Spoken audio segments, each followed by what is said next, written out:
ನಮಸ್ತೆ ಎಲ್ರಿಗೂ. ಶಿವರಾಜ್ ಅಂತ KRS ಪಾರ್ಟಿ ನೆಲಮಂಗಲದಿಂದ ಮಾತಾಡೋದು. ನಾನು ಇವತ್ತು ವಿಡಿಯೋ ಮಾಡ್ತಾಯಿರೋ ಉದ್ದೇಶ ಏನಂದರೆ, ಮೊನ್ನೆ ದಿವಸ ರೌಡಿ ಪರೇಡ್ ಅಂತ ಮಾಡಿದ್ರು. ನೆಲಮಂಗಲ ಗ್ರಾಮಾಂತರ ಮತ್ತು ಟೌನ್ ಪೊಲೀಸ್ನವ್ರು ಸೇರಿ ರೌಡಿ ಪರೇಡ್ ಅಂತ ಮಾಡಿದ್ದಾರೆ. ಒಳ್ಳೆ ವಿಷಯ ಮಾಡಿ ರೌಡಿ ಪರೇಡ್ ಮಾಡ್ತಾಯಿದ್ದೀರಾ. ಓಕೆ ಸರ್, ನೀವೀಗ ಸಾಮಾಜಿಕ ಭದ್ರತೆಯಲ್ಲಿ ನೀವೇನೇನು ಒಂದು ಆ್ಯಕ್ಷನ್ಗಳನ್ನ ಕ್ರಮಗಳನ್ನ ತೊಗೊಂಡಿದ್ದೀರಾ ನೋಡಿ. ನಮಗೆ ನೆಲಮಂಗಲದಲ್ಲಿ ಯಾವುದೇ ಸರ್ಕಲಲ್ಲೂ ಕೂಡ CCTV ಕ್ಯಾಮ್ರಾಗಳಿಲ್ಲ. ಓಕೆನಾ?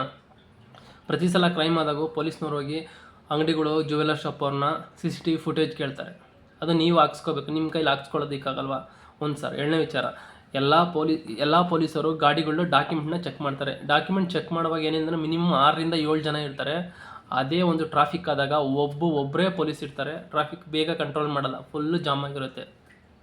ಮೂರನೇದು, ಮುಂಚೆ ಎಲ್ಲ ಅಪರಾಧ ತಡೆ ಮಾಸಾಚರಣೆ ಅಂತ ಮಾಡ್ತಾಯಿದ್ರು, ಮತ್ತು ಸಂಚಾರ ಜಾಗೃತಿ ಅಂತ ಮಾಡ್ತಾಯಿದ್ರು.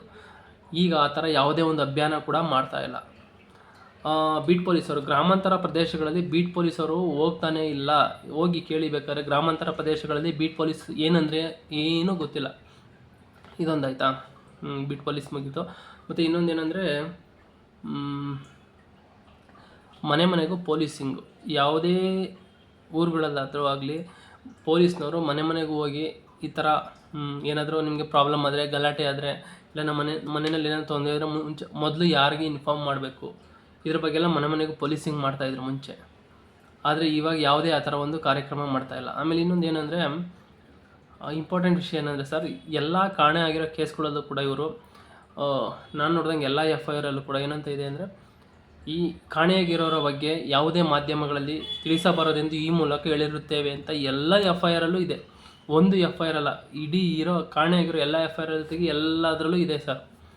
ಸೊ ಇದನ್ನು ಮನೆಯವರೇ ಏನು FIR ಮಾಡಿಸೋರೇ ಹೇಳಿದ್ರೋ ಇಲ್ಲ ನೀವೇ ಬರ್ಕೊಂಡ್ರೋ ಗೊತ್ತಿಲ್ಲ, ಎಲ್ಲ FIR ಅಲ್ಲೂ ಇದೆ. ಮತ್ತು ಕಾಣೆಯಾಗಿರೋರ ಬಗ್ಗೆ ಇದುವರೆಗೂ ಎಷ್ಟು ಜನಗಳ ಬಗ್ಗೆ ಮಾಹಿತಿ ಸಿಕ್ಕಿದೆ, ಕಾಣೆಯಾಗಿರೋರು ಎಷ್ಟು ಜನ ಪತ್ತೆ ಹಚ್ಚಿದ್ದೀರಾ, ಇದ್ರ ಬಗ್ಗೆ ನೀವು ಮಾಹಿತಿ ಕೊಡಿ ನನಗೆ. ಓಕೆನಾ?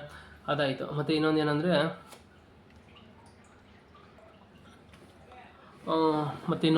ಯಾವುದೇ ಒಂದು ಕಂಪ್ಲೇಂಟ್ ಕೊಡೋದಕ್ಕೆ ಬಂದಾಗ ಅವರು ಶೀಘ್ರವಾಗಿ ತನಿಖೆ ಮಾಡಲ್ಲ. ಇವತ್ತು ಕಂಪ್ಲೇಂಟ್ ಕೊಡೋಕ್ಕೆ ಬಂದರೆ ಅವರು ಹೋಗೋದೇ ಇಲ್ಲ, ಒಂದು 24 ಗಂಟೆ ಬಿಟ್ಟು, ಇಲ್ಲ 44 ಗಂಟೆ ಬಿಟ್ಟು, 2 ದಿವಸ ಬಿಟ್ಟು ಹೋಗ್ತಾರೆ. ಸೊ ನೀವು ಯಾಕೆ ಶೀಘ್ರ ತನಿಖೆ ಮಾಡ್ತಾಯಿಲ್ಲ? ಇದನ್ನೆಲ್ಲ ನೀವು ಫಸ್ಟ್ ಮಾಡಿ ಸರ್. ಮಾಡಿದ್ರೆ ನಿಮಗೆ ಇವಾಗೇನು ರೌಡಿ ಶೀಟ್ರು ಏನು ಪರೇಡೆಲ್ಲ ಮಾಡಿಸ್ತಿರಲ್ಲ, ಆಲ್ಮೋಸ್ಟ್ ಆಲ್ ಇವರೆಲ್ಲ ಕಂಪ್ಲೀಟಾಗಿ ಕ್ಲಿಯರಾಗಿ ಹೋಗ್ತಾರೆ. ಮತ್ತು ಇನ್ನೊಂದೇನೆಂದರೆ, ಈ ನೆಲಮಂಗಲ ತಾಲೂಕಲ್ಲಿ ಇವಾಗೇನು ರೌಡಿಸಮ್ ಏನು ಜಾಸ್ತಿ ಇಲ್ಲ, ಜಾಸ್ತಿ ಇರೋದೇ ಕಳ್ತನ. ಈ ಕಳ್ತನದ ಬಗ್ಗೆ ನೀವು ಇದ್ರ ಬಗ್ಗೆ ನೀವು ಏನು ಸರಗಳತನ, ಮನೆಗಳತನ, ಇದ್ರ ಬಗ್ಗೆ ನೀವೇನು ಜನರಲ್ಲಿ ಜಾಗೃತಿ ಮೂಡಿಸ್ತಾ ಇದ್ದಾರೆ? ಏನು ಮೂಡಿಸಿಲ್ಲ. ಜನಗಳಿಗೆ ಗೊತ್ತೇ ಇಲ್ಲ. ಕಳ್ತನ ಬಂದರೆ ಏನು ಮಾಡಬೇಕು? ಯಾರೋ ಚೈನ್ ಕಿತ್ಕೊಂಡ್ರೆ ಇವ್ರು ಬಾಯಿ ಬಿಡ್ಕೊಂಡು ನಿಂತಿರ್ತಾರೆ. ಪೊಲೀಸರಿಗೆ ಇನ್ಫಾರ್ಮ್ ಮಾಡಬೇಕು ಅಂತಲೂ ಗೊತ್ತಿರಲ್ಲ, ಏನೂ ಇರಲ್ಲ. ಯಾರೋ ಗೊತ್ತಿರೋರು 112 ಕಾಲ್ ಮಾಡ್ತಾರೆ ನೋಡಿ. ಇವಾಗ ಏನಾದರೂ ಅಪರಾಧ ನಡೆದಾಗ 112 ಕಾಲ್ ಮಾಡಬೇಕು ಅಂತ ನೀವು ಎಲ್ಲೆಲ್ಲಿ ಸಾರ್ವಜನಿಕ ಅಭಿಯಾನ ಮಾಡಿದ್ದೀರಾ? ಮಾಡಿಲ್ಲ. ಬಸ್ ಸ್ಟ್ಯಾಂಡ್ಗಳಲ್ಲಿ ಮಾಡಬೇಕು, ಮಾಡಿಲ್ಲ. ಜನಸಂದಣಿ ಎಲ್ಲಿ ಜಾಸ್ತಿ ಇರುತ್ತೋ ಅಲ್ಲೆಲ್ಲ ನೀವು ಇನ್ಫಾರ್ಮ್ ಮಾಡಬೇಕು. ಏನಾದರೂ ಕ್ರೈಮ್ ಆದಾಗ, ಇಲ್ಲ ಕಳ್ತನ ಆದಾಗ ಇದ್ರ ಬಗ್ಗೆ ಮಾಹಿತಿ ಕೊಡಿ ಅಂತ. ಯಾವುದೇ ಒಂದು ಬಸ್ ಸ್ಟ್ಯಾಂಡಲ್ಲೂ ಕೂಡ ತುರ್ತು ಪರಿಸ್ಥಿತಿಗೆ ಯಾರು ಕಾಲ್ ಮಾಡಬೇಕು ಅಂತ ಒಂದು ಪೋಸ್ಟರ್ ಕೂಡ ಇಲ್ಲ. ಸೊ ಇದನ್ನೆಲ್ಲ ನೀವು ಮಾಡಿ, ಆಮೇಲೆ ನೀವು ಮೀಡಿಯಾದಲ್ಲಿ ನೀವೇನು ಹೇಳ್ತಾ ಇದ್ದೀರಾ ಅದನ್ನೆಲ್ಲ ಮುಂದುವರಿಸಿ ಅಂತ ನಾನು ಈ ಮೂಲಕ ಹೇಳ್ತಾ ಇದ್ದೀನಿ.